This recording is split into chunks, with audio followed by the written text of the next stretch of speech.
Welcome back to the Boardman Black and Gold podcast with Zane and David. Well, here we go again. It's the Steelers losing at the end of the season, a la 2020.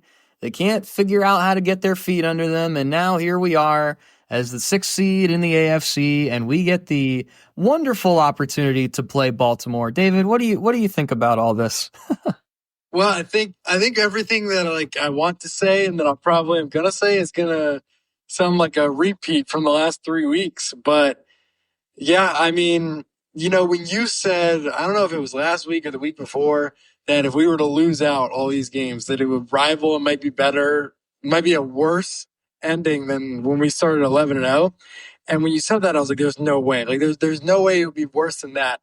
And I tell you, if we lose this wild card game after the loss this week, I think I would agree with you that this is like a genuinely horrific collapse on every level. And sure, this game was close, but it really wasn't. Like we played like garbage 90% of the game and didn't look good at all.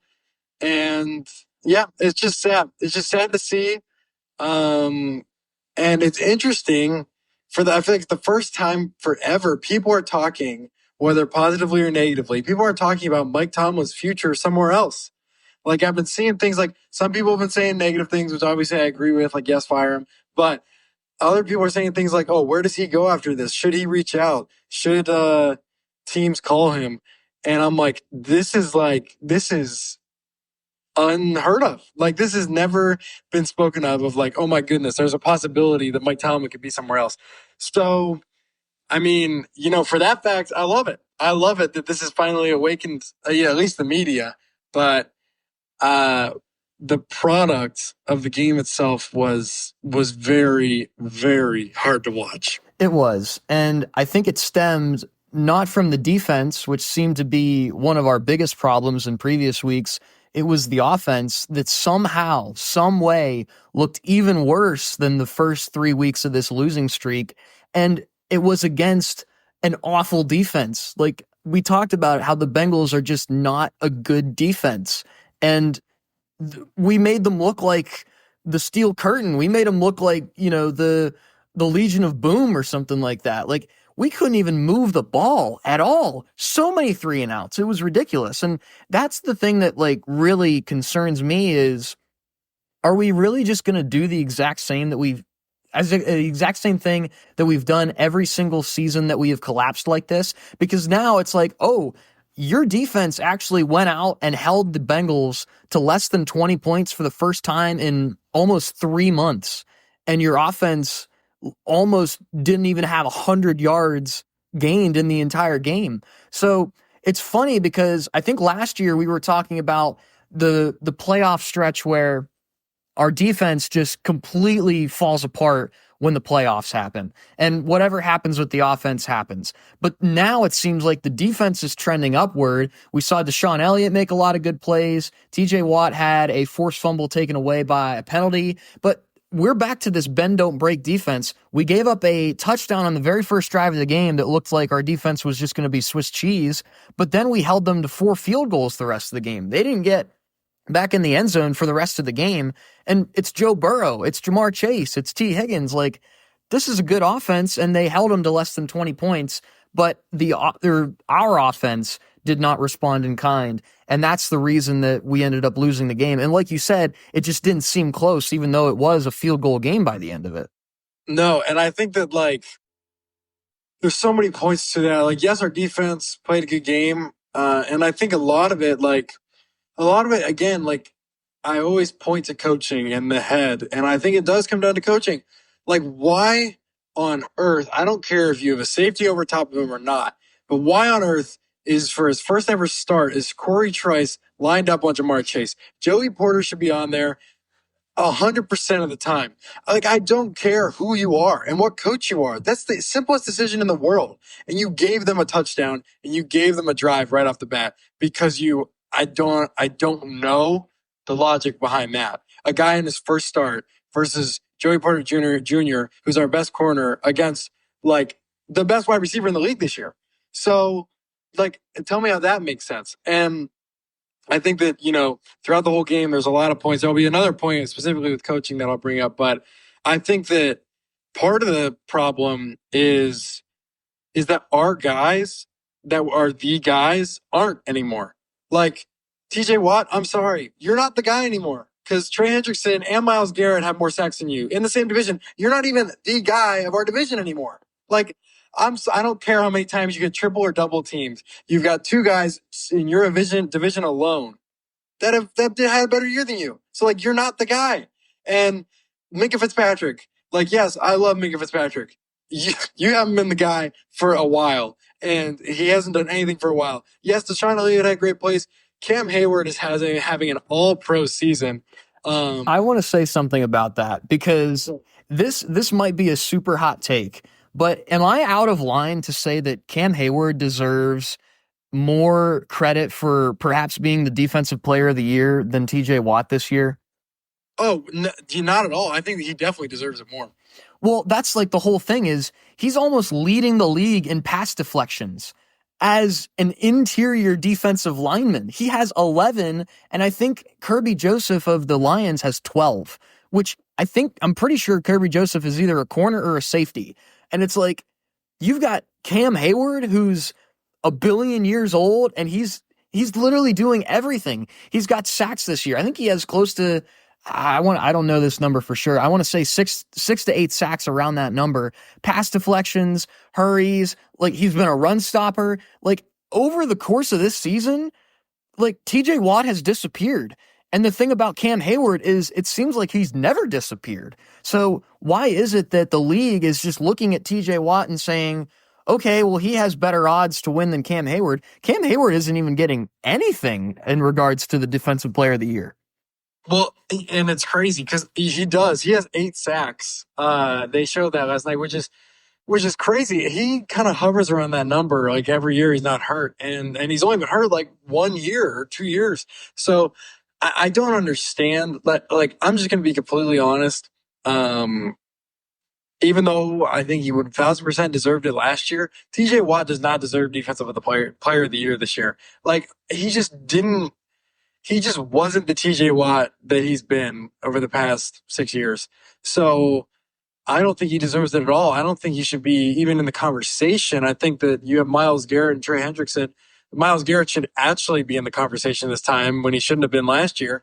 And I don't understand the NFL with I mean, this is just a little rant on how they give people stuff, but the MVP and defensive offensive player of the years should be objective. Like it should be statistically, they did the best and like, okay, yeah, obviously their team has to do really good and stuff.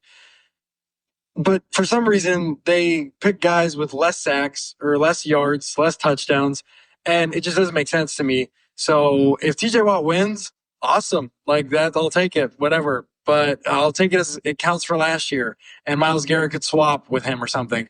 But he is not defensive player of the year level this year. Yeah, I completely agree. I think that your rationale is exactly the same as mine. It's like, hey, we gave Myles Garrett his Mickey Mouse deploy last year, and now we're going to give it to Watt this year to kind of make up for it. And the funny thing is, it might not even be either of them. It might even be just like Pat Surtain from the Broncos or something like that. Or who knows? I mean, Trey Hendrickson, I think with this last game against us, I think he vaulted himself into that conversation, which I think that says a lot about the state of the Steelers right now. It says a lot about the fight that you talked about last week with the Bengals. And the funny thing was, I'm listening to the NFL this week, and I'm thinking to myself, man, David said that the Bengals were going to make the playoffs. Like he was thinking about it, and I shut it down immediately. I was almost chastising you in a way, and like I was a little mean about it. I'm like, no, the Bengals aren't going to make the playoffs, and they got pretty close. So this is my active apology to you in that regard, because I wrote them off, but you didn't. Well, I appreciate that. Yeah, I don't know. With this team with Joe Burrow and Zach Taylor, it's like you can never count them out. Like they've done that 2 or 3 times where like their start has just been, horrible, and then they somehow make the playoffs. So I knew, I had a feeling they were gonna hang in there, and they almost made it in. The Chiefs, in perfect Chiefs fashion is like, screw everybody, screw the Bengals. I'm going to make you hate us more. And sat all their starters so the Broncos could get in and send to Cincinnati. And yeah, I think that I agree with Trey Hendrickson. I mean, he had an unbelievable game against us. I had no idea that he had that many sacks until the game, and they showed the stat.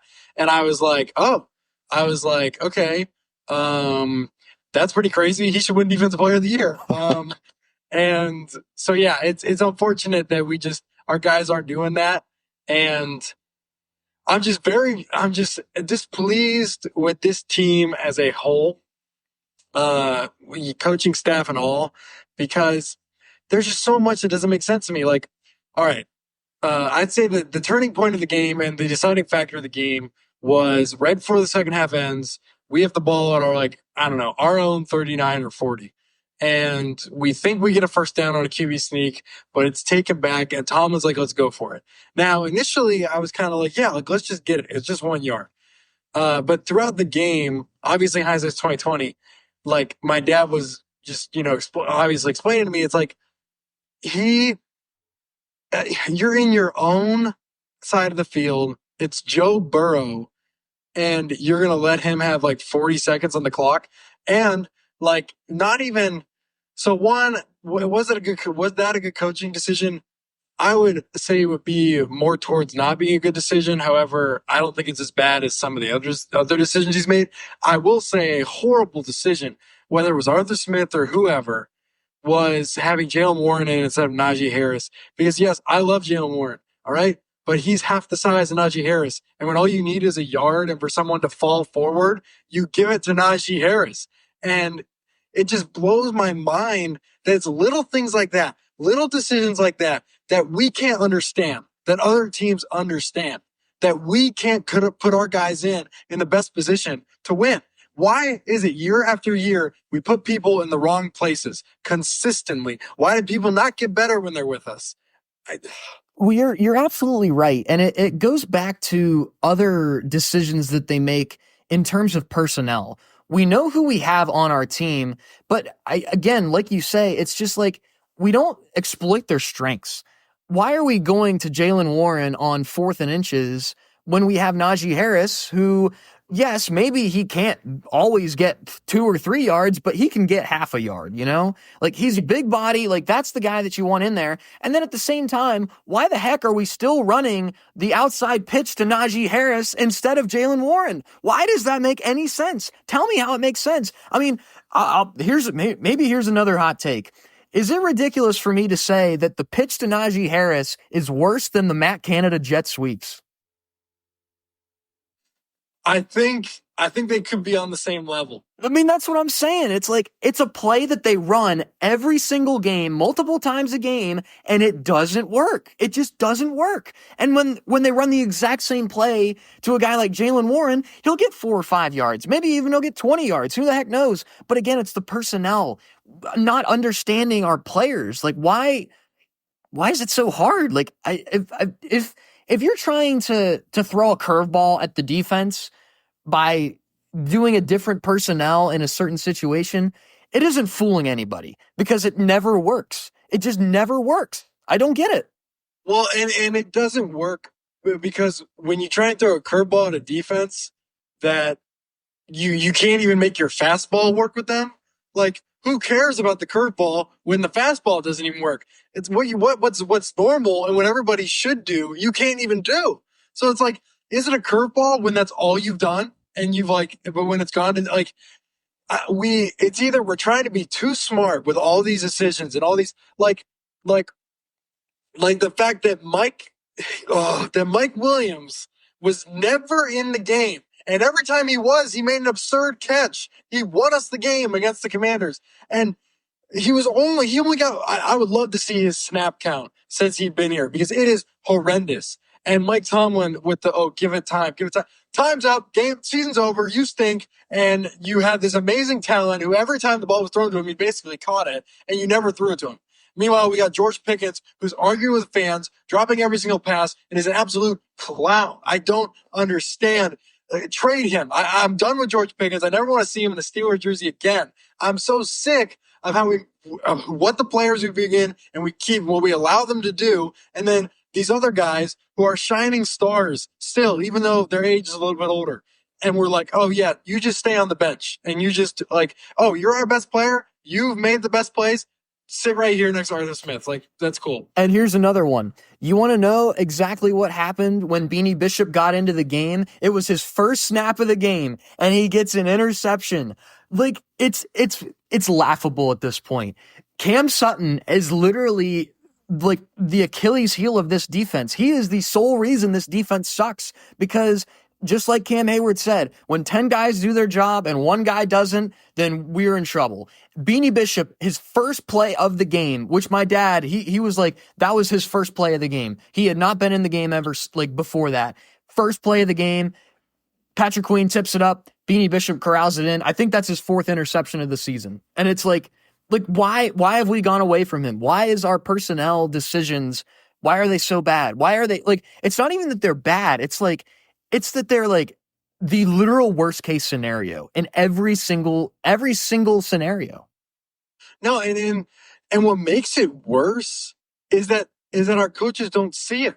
It's like there are ample opportunities to see that these guys don't work and these guys do work, and they don't see it and keep the wrong guys in. Like this, I mean, and maybe this was after they swapped it. Like they swapped him right after this, but the most like, so Cam Sutton was standing on the, I don't know, he was lined up on the left and Minka was up top, and Minka was literally pointing to Cam like he was a 5th grade student and he had to, like, I don't know, teach him football for the first time. And Minka was like pointing like, do this, and he wouldn't move.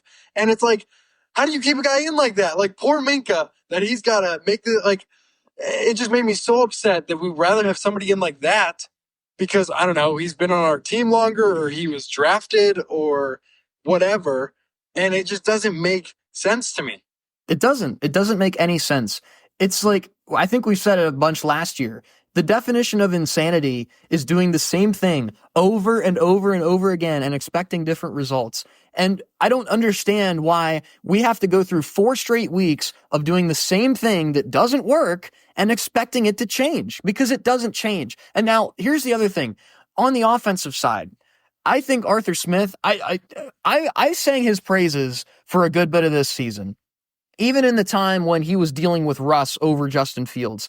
And his like regression is so confusing to me. Like, I feel like Russell Wilson was good against some good teams. There were some bad games that he had, mainly that Ravens game, the first Ravens game that we ended up winning. But like, if you look at it as a whole, and you look at the way that our offense is structured, we have the deep ball and the deep ball, and there's nothing else. There's no intermediate options. There's no throw to Freiermuth at the sticks. There's no check downs. There's nothing. It's just chuck it deep and hope somebody catches it. And nobody had anything. I think Mike Williams had one deep catch this game, and that was literally the only one. The only catch. We didn't run any play action. We ran the ball the entire drive on that one drive that we scored a touchdown. We tried to run the ball the entire game, and it wasn't working extremely well. But then on the drives that we did try to throw the ball, it was just, hey, chuck it deep. And there was nothing in the middle. And we only had, like, again, 150 some yards of offense in the game. That's not going to win you any game. It's just not. No, and it's so, like, frustrating. What I loved this game was Troy Aikman. Troy Aikman absolutely tore us apart. Yes. He like ripped us a new one with saying there was no intermediate options, that this offense stinks. When we were walking in the locker room, he was like, this is a team that looks defeated right now. And I couldn't agree more with everything that he was saying, just how pathetic it is. And I just got to say, whether it's Arthur Smith or not, I don't know. Like that, I can't claim. One, I mean, yeah, Russell Wilson has regressed immensely, though. Like, again, he's not getting a lot of options. It's so frustrating that we've seen this where I watch other teams and it's a 3rd and 15 and they run a 16-yard route. Or, it's first down or second down, and they have 3 intermediate routes, and 2 of them are open. And we don't do either of those. When it's third and long, we throw it 5 yards short. When it's, first and second down, we run it into nowhere or we throw it deep. And it's like, what on earth do we have to do to call a good offense? And I mean, and it's not even like, I don't even want to give our defense that much credit this game, because it's not really like they did an amazing job. Like, okay, yes, we kept them out of the end zone for basically the whole game. But like, I'm sorry, that doesn't make up for the last 4 games that you've put up, or 3 games that you put up. And I just, look, you mentioned it actually, that the definition of insanity is doing the same thing over and over again. So as a fan, as a Steeler fan, for all of us, we would be insane if we go in this offseason content with Mike Tomlin still being our head coach, and content to think that, this year is going to be different, because we've seen time and time again that it is the same exact result, is the same exact outcome. It is the same horrific standard that we've had ever since he's been here. All right. You have perfectly segued me into a little game that I want to play with you, and I know you're going to absolutely love this game. This is going to be a kind of I don't even know what you call it. We're going back in time. We're going back in time to the last time the Steelers won a playoff game, which was in 2016. Okay. Here's what I'm going to do. I'm going to read to you the records of a bunch of teams, and then I'm going to tell you how many playoff wins they have. And then I'm going to read to you the Steelers' record in that time. This is the regular season, albeit. So here's our first team. 53-77 since the last time the Steelers won a playoff game. You want to guess who that team is? In 2016? So since 2016, this is their regular season record since the last time the Steelers won a playoff game. Let me read it one more time. 53-77. The Browns? The Browns. Okay. And their one playoff win, obviously, was against us. Now, here's the next one. 47-82. And they have 3 playoff wins. Is that the Bengals? Not the Bengals. That's a good guess. Are they AFC or NFC? AFC. AFC. They have 3 playoff wins since 2016. The Jaguar? The Jaguars. You are correct. So again, what was their record? 47-84. Now, I'll go to the Bengals. The Bengals are 58-71-1. And you want to know how many playoff wins they have? They've got to have like 5 or 6 or something. 5 wins. You got it. What? Okay. Now here's the next one. 70-61. So a little bit over 500, 70-61. How many playoff wins do they have? They have 8. 8 playoff wins. Is this an AFC? It's an NFC team. NFC team. Oh. 49ers? The 49ers. Good job. Dude, you're killing this. Okay. Now, here's, let's see if I can find another one. Ooh, here's the best one, I think. 40-90-1. And they have 1 playoff win. 40.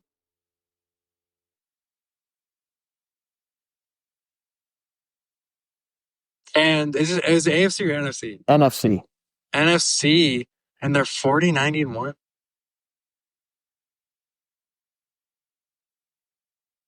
Man, this is tough. Is it Seattle? It's not Seattle. Good guess, but it's not Seattle. It's a far worse team. They had an awful year this year. They had an awful year this year. Okay. And they have 1 playoff win. They were awful. Man, why can't I think of it? Not that they were awful this year. Who was awful? So NFC awful. Not the Cardinals. Not the Bears. Who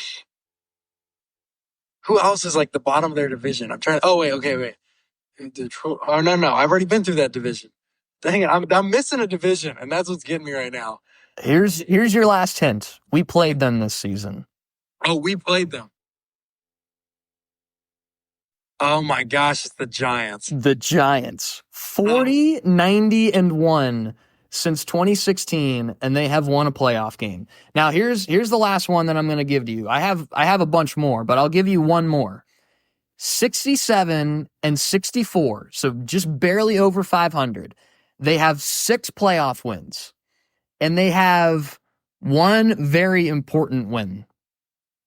67 and 64, 6 playoff wins, one of which was very memorable. Did they win a Super Bowl? They did win a Super Bowl. The Rams? Not the Rams. Good guess. They won a Super Bowl. Let's see. Have they been to more than one? They have not been to more than one. Oh, man.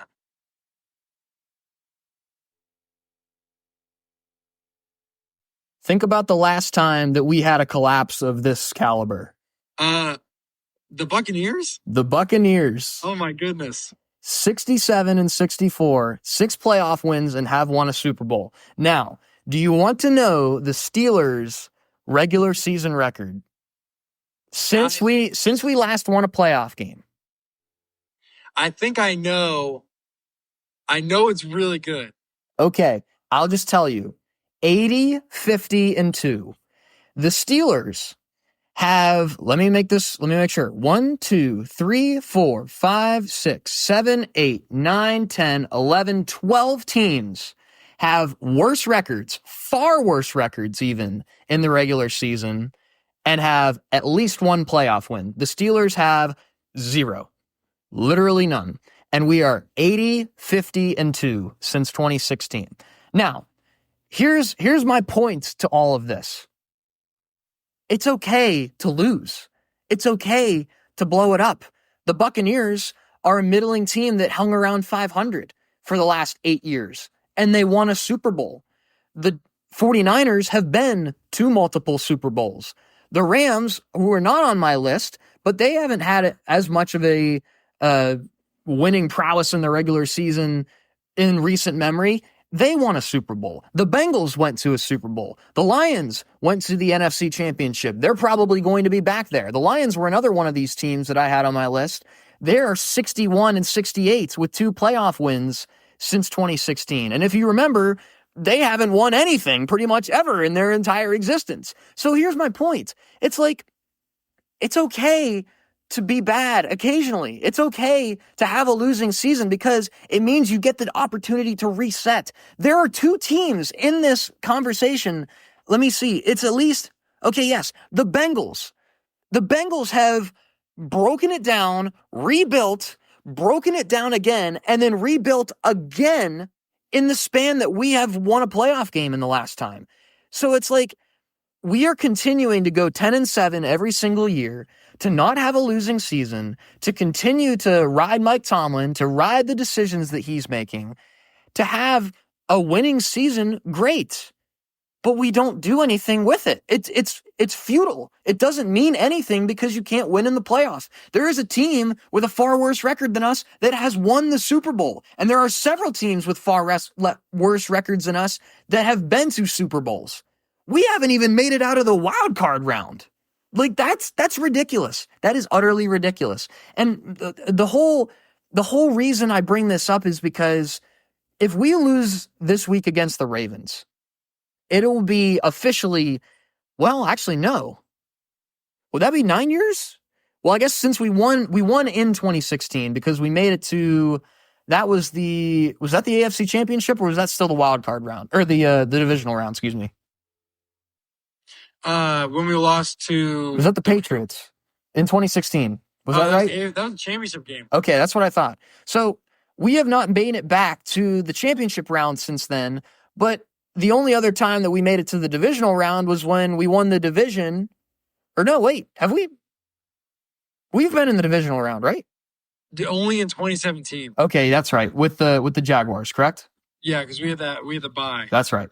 So we can't even make it to the divisional round, winning a wild card round. And the other thing is we have made the playoffs more often than most of those teams that I mentioned. So is if we lose on Saturday, what rationale is there to continue to do what we've done? To stick with Mike Tomlin, to stick with the coordinators that we have, to stick with the decision makers that we have. Like, what's stopping us from just completely blowing it up? There should be absolutely nothing. There should be no saving grace, because literally nothing is going to work. And literally, there should be nothing, because once again, we've proven that this system doesn't work, that what he does doesn't work, that however this team runs doesn't work, and we can't do anything significant with this team besides not having a losing season. Which doesn't mean anything. It doesn't mean anything. Nobody cares. It does. And like, people will always talk about every year, they're like, wow, another year without a losing season. It's like, guess what? That's cool and all, but nobody wants that coach. And you don't want to be the coach that goes down in history as being the most mediocre coach in NFL history, because that's what he's going to go down as. 10, 15, 20 years from now, people are going to remember him as the most mediocre coach in NFL history. And in my mind, that's not good. And I don't want that guy coaching my team. And it's ridiculous that even if we were to win this week, it proves nothing, because you want to know why? It's the Baltimore Ravens, and we can beat them anytime, anywhere. And that's only 2 games a year. So it makes zero difference. We're not going to win if we win this game. We're going to go get whooped by Kansas City. And we're going to go, we go to Buffalo or something like that. We get whooped by Buffalo like we did last year. Because yes, we can beat the Ravens. We've proven that. We can't beat anyone else who is in the playoffs. And it's just ridiculous. Whether we win this game or not, the conversation still needs to be had of this doesn't work. We need to clean house and start over. I did a little bit of research. The last team that limped into the playoffs and won the Super Bowl, you want to take a guess at this? It's been this century. Here's the definition of limped here. We lost 4 straight to end the season. This team lost, it was either 4 of 6 or 5 of 6.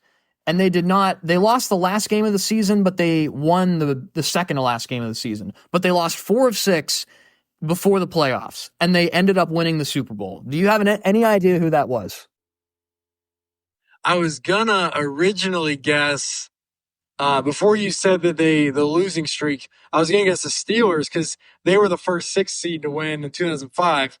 But I'm gonna go.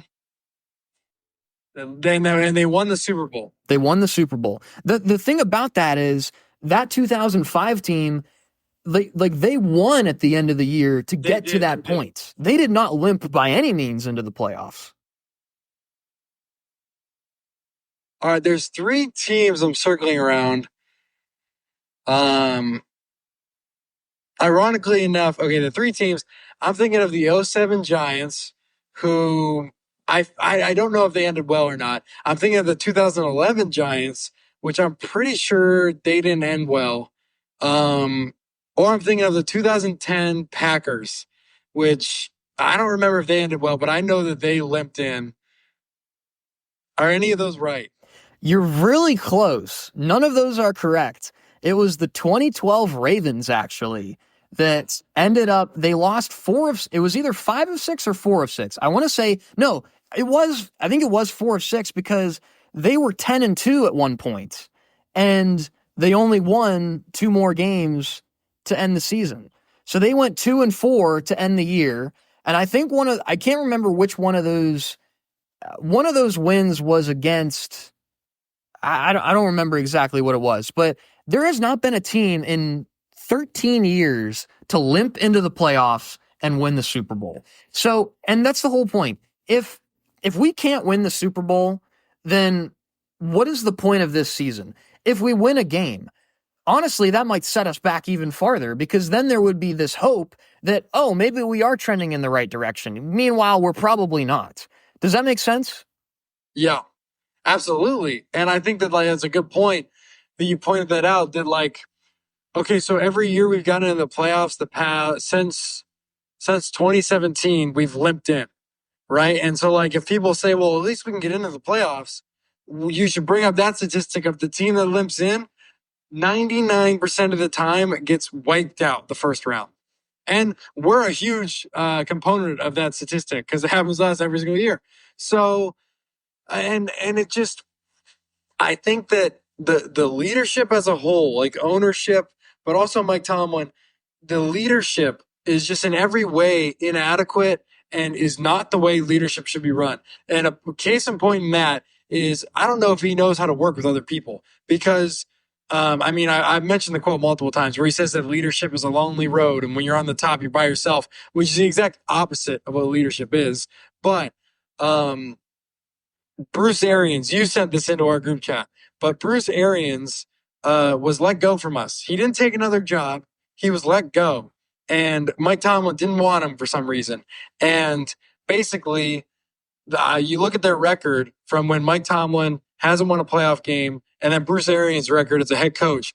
Mike Tomlin, like you said, 80, 50, and 2. Bruce Arians is 80, 48, and 1. And guess what? Bruce Arians has a Super Bowl. And I know you could say, well, he was with Tom Brady. Mike Tomlin was with Ben Roethlisberger like almost all of his years. And before he had Tom Brady, he had Carson Palmer, who everybody thought was done for. And then they ended up going to an NFC championship. So, like, it's just ridiculous how Mike Tomlin does not understand talent at all, does not understand how to build a team, and does not understand how to use the talent coaching-wise and player-wise correctly at all because he's so focused on himself and leading and, oh my goodness, like, I got to make sure that I'm the best here. So, like, his ego is through the roof that he can't make any good decisions anymore. Yeah.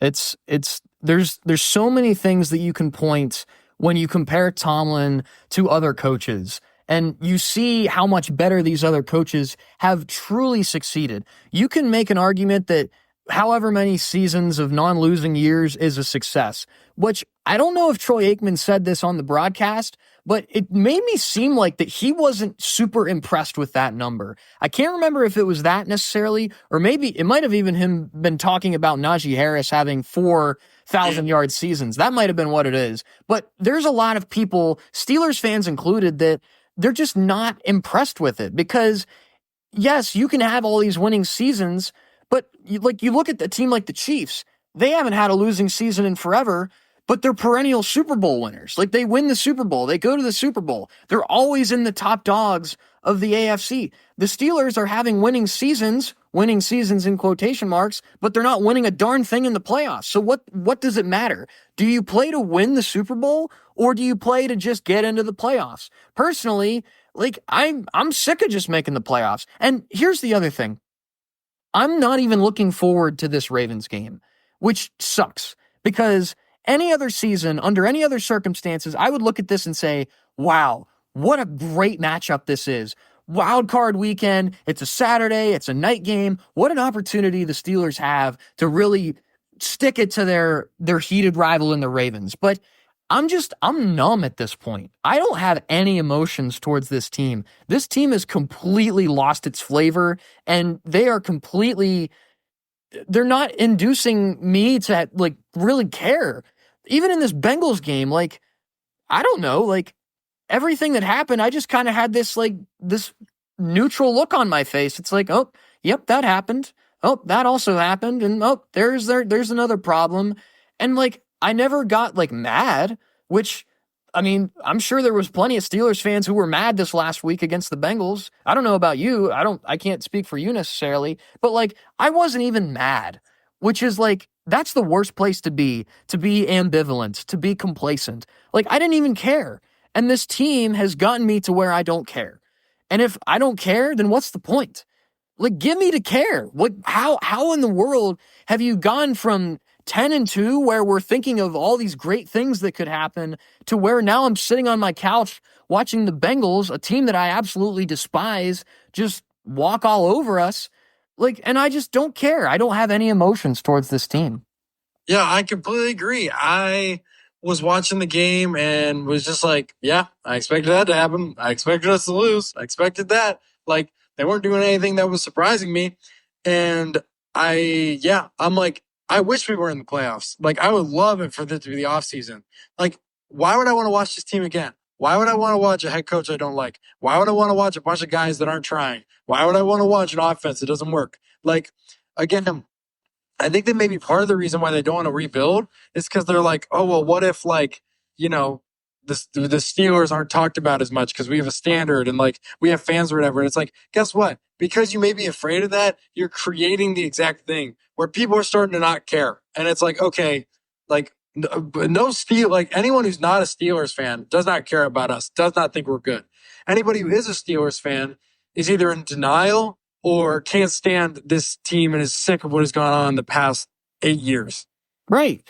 They are the worst ranked playoff team in the field, somehow behind the Texans of all teams, who are also limping into the playoffs. But it's like 14 teams in this field, and the Steelers are rock bottom, and there's probably about 40 feet of concrete in between them and the 13th team, you know? Absolutely. Absolutely. I mean, we are not good in the slightest. I don't understand how the team that has come out the past 4 games, how they got 10 wins. And it just blows my mind. Yeah, I mean, it's like I'm forced to watch this game. Like, I do not want to watch this game. I'm like, well, I'm a diehard Steelers fan, and I love the Steelers. I mean, it stinks. I'm almost in the boat of our friend Eli White, who wouldn't watch a Raiders game until Josh McDaniels was fired. And I wouldn't go that far, but it's almost like I want us to lose because at the end of the day, I know it'll be better if Tomlin's gone and we can rebuild. Because if not, we're stuck with this. And who wants to watch this? No one. No one. No, I don't want to watch it. And even some of our friends, like Logan, he was driving and he was listening to the game. And I think he's started to warm up to the Steelers over the last couple of years because of his friendship with the two of us and, you know, interacting with us and talking about the Steelers. And he's like sitting there listening to the game as he's driving. And he's like, man, like, I feel bad for you guys. And he's a Bears fan. He's a Bears fan. And he's like, this offense is just awful. It just doesn't look like anything's working. And like, that sucks. To get a Bears fan to tell a Steelers fan that sucks? What is going on? What the heck? That makes no sense. Yeah, we have fallen far from where the Steelers used to be. The standard is the standard, collapsed us, and has brought us down to where now we may be lower than the Bears somehow. Maybe not in wins, but in future. So unless something changes, it's just sad how we are watching the demise of everything we love in the Pittsburgh Steelers. Like, they've been so great since the 70s. Yeah, the 80s, they had a little rough stretch there. The 90s, they were really good again. 2000s, 2010s.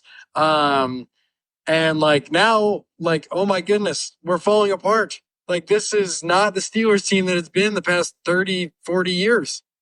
Yeah. And this is now our generation of like what we get with the Steelers. And I can't imagine a simulation where it gets better before it gets worse. I think that the way that things have to happen is it gets worse before it gets better. And which is why I don't want to delay getting worse. It's why I'm saying, hey, maybe it's a good thing for us to re-sign Justin Fields, to let Russell Wilson walk. Let Justin Fields start the whole of next season. If he goes 10-7, great. If he goes 6-11, that's probably better. Because then at least you know, and you can start to try to make things better. And maybe it is a quicker turnaround. We have seen teams, I mean, I'm even thinking about teams like the Vikings.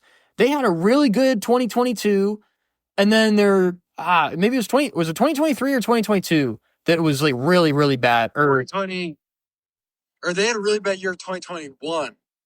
And then they came back and they were better, and then they got worse, and then they're better again. Is that, am I following that right? I'm pretty sure. So I think that Mike Zimmer got fired in 2021 because it was a horrible year. Then Kevin O'Connell comes in. They have the great year of the playoffs. Then Kirk gets hurt. They still had like 8 or 7 wins almost in the playoffs. And now they're having this year, which is absurd.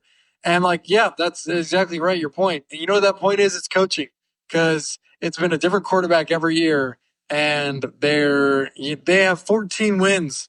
They have 14 wins. That's absurd. Yeah.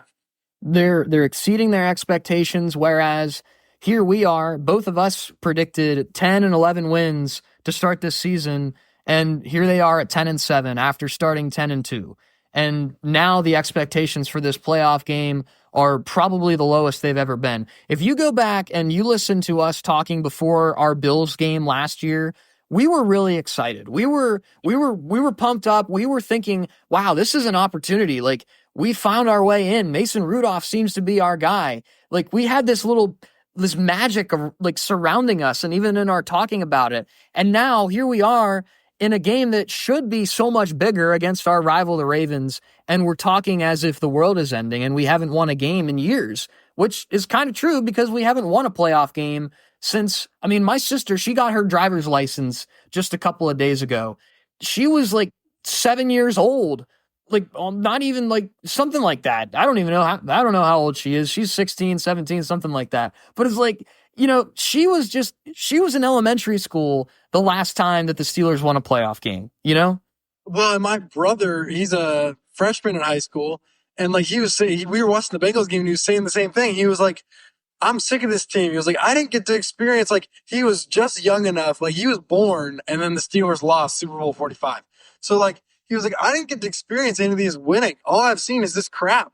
And, like, that's sad that that's the legacy you're leaving behind, is that people who haven't grown up in all that Super Bowl winning, that's what they think of you. They think you're garbage, and they don't like you. Even my little 7-year-old brother talks to me, and he's like, man, the Steelers stink. And it's like, if you had somebody tell you that, back in the 2010s with the Killer Bees, or even the end of the 2000s with that Super Bowl winning team, like that would have been ludicrous to utter that statement. And here it is. It's like this younger generation, I don't know what generation it is, Gen Z, something younger, but like they have never experienced the Steelers winning. And if our standard is excellence, like, where is it? Like, I'm not finding it anywhere. None of these children who are probably, I want to say maybe what you said. So Brady is what? He's 14, right? 15? Yes. Yeah, that sounds right. So he was 6 years old the last time the Steelers won a playoff game. It's absurd. It's absurd. And unfortunately, I don't think they're going to see that thing change this year. Okay, well, maybe this is our segue into talking about this Ravens game. We've talked for a long time. Here's the only thing that I can maybe see as some silver lining. Zay Flowers is probably not going to play for the Ravens this coming week. He has a knee injury, and it looks like he's going to be out.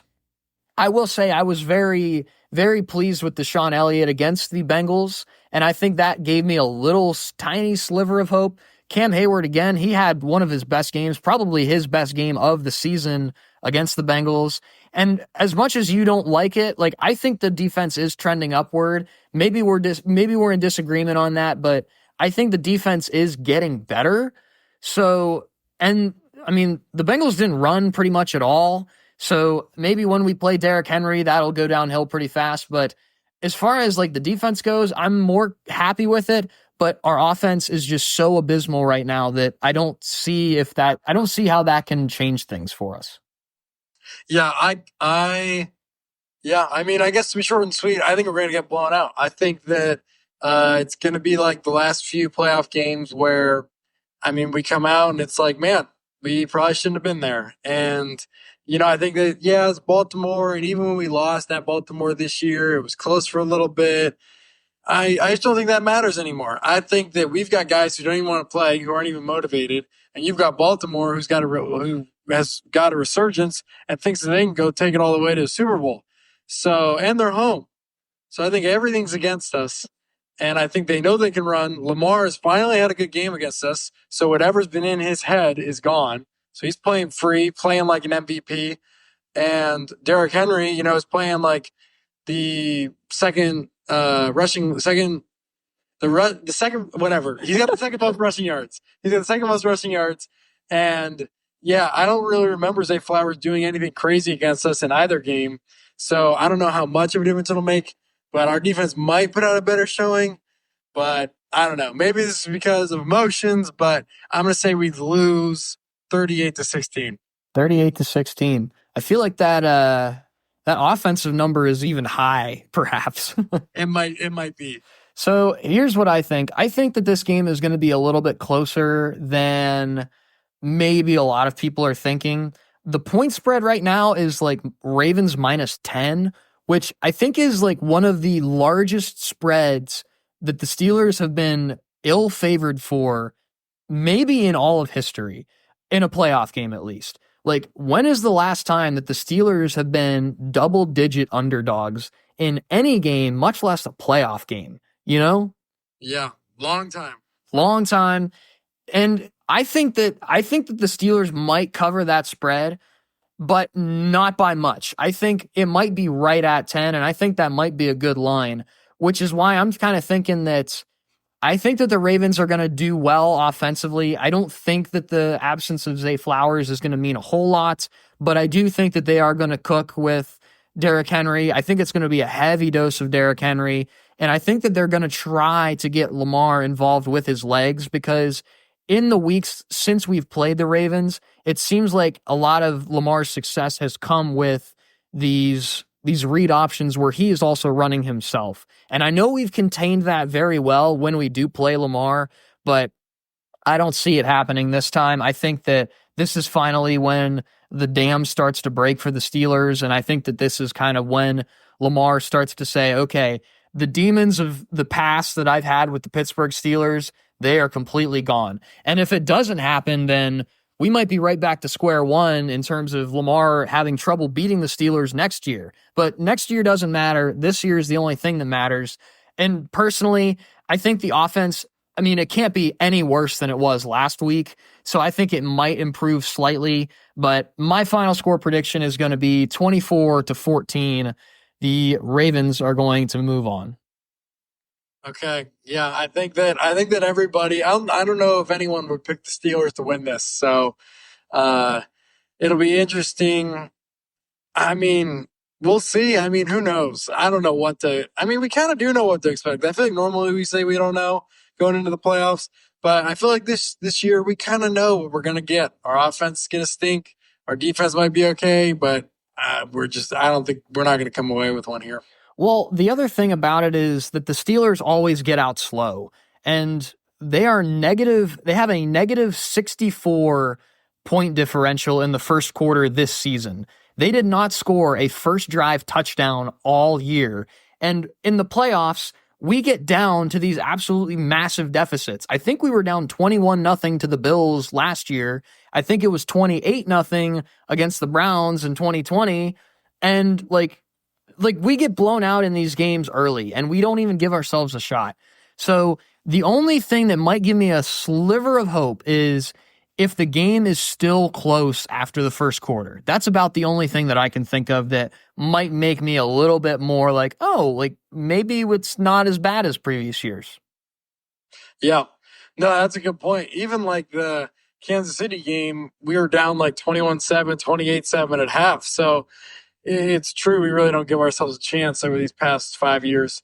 But yeah, I can't really say I look forward to this upcoming game, but thankfully I'm an Ohio State fan. So Ohio State plays Friday, and if they take care of business, I'll be content with whatever happens. But if Ohio State loses and Pittsburgh does what we think they're going to do, I'm going to be a mess. Okay, final question for this episode. If the Steelers do beat the Ravens, is there any more hope that they could win another game? No. I watching the Bills or watching the Chiefs. I mean, we saw what the Chiefs did to us. Watching the Bills play and watching what they did to us last year when we were on a way better, momentum streak last year. There's no way we could beat either of those two teams, in my opinion. We don't hold a candle to either of them. Okay, so I can't even imagine. If we win against the Ravens and then it's like, oh, well, Tomlin snapped his playoff drought, and then what happens? That'll be a conversation for another episode, which I think what we have to do is we have to let what happens this week happen. And hey, maybe we'll come back with another week. Maybe we'll be talking about the next playoff game. Who knows? But it doesn't seem like it. You're itching to say something. Well, I'm going to be honest. As much as I it feels wrong to say this. I want us to lose. We need Tomlin's record to keep getting worse. Like, if he wins this playoff game, all this media and all this momentum from the fans is going up on him, gets swept under the rug, and everybody forgets about it for probably a couple more years. And I can't have that. I can't. People are finally starting to see how not good he is. And it's like, we need to change. Like you mentioned, we're going to get worse before we get better. If we win this playoff game, it'll prolong us getting worse, which just will make it so much worse the next couple of years. So I think that winning this playoff game is going to be so detrimental versus actually losing the game. So now I guess I have to ask you this question. Would you be excited if we won? No. Not even in the slightest. I don't like this team. Like, I don't want, like, Russell Wilson, like, you've done nothing. Like, sure, you had a couple good games, whatever. But, like, this is the team that I have to root for? Where's Ben Roethlisberger? Where's James Harrison? Where's Hines Ward? Where's Antonio Brown or Le'Veon Bell even? Or the old lot? Like, I'm sorry. This is not the team that I want to win a Super Bowl. I don't want George Pickens to have a ring. Yes, I want TJ Watt and Cam Hayward to have one. And I mean, really, I want our entire defense to have one. I love our defense. All right. I'm mainly just calling out the offense. But I don't want, and I like, not, okay, there's a lot of guys I like. All right. I'm just thinking of a few specific people. I don't want these guys. This is okay. I don't want them to get away with it. I don't want them to get away with what they've done, with Mike Tomlin has put up, with what some of these players have done and put up. I don't want them to win and it all go under the rug and them get away with it, because they deserve to be judged and either fired or hired based on what they've done these past 5 games. Well, George Pickens has done every game acting like a fool, and not for one playoff win against the Ravens. Okay, I'm continuing because you're just feeding the fire here. If they make the AFC Championship game, would you be excited? Okay, of course. All right, of course. If we can win if we win this game, I will not be impressed at all because we've beaten the Ravens. If we win the divisional game, I'll be like, okay, we can win the Super Bowl. Let's go win the whole thing. But as of right now, I'm sorry, I don't think you can win the Super Bowl, so I don't want you to win anymore. Okay, I think that's fair. I think expectations are prone to change, and if they do change, then we'll revisit this. We'll talk about it again. We'll see what our emotions are like next week. But at the same time, we could be talking about the offseason next week. And that could be very well the conversation on the Boardman Black and Gold podcast with Zane and David that is sponsored by Zecca Enterprises, crafting furniture solutions in northwestern Pennsylvania. Call 910-777-3871 to turn your furniture problems into furniture solutions. We've talked for about an hour. We've kind of gone on, and we'll see what happens. I don't think anything will change from this week to next week, no matter what happens. But then that's when we have to determine, okay, what do we really want to do? And we have to see what happens this week, because a loss, it's expected, it's probably going to happen. But then a win, it kind of starts to throw a wrench into some things, and that's when we'll probably start to have some very critical conversations about what happens next.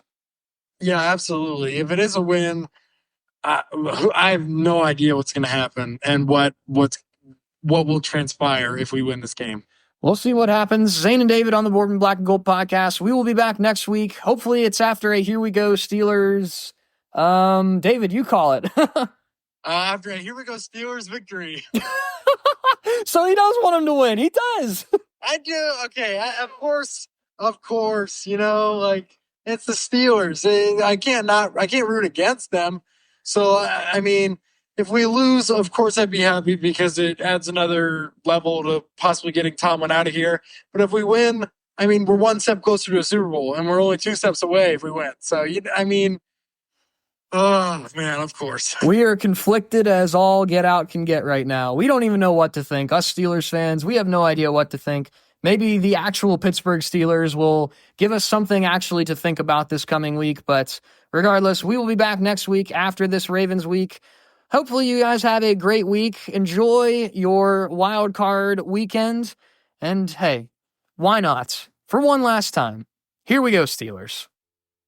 Here we go.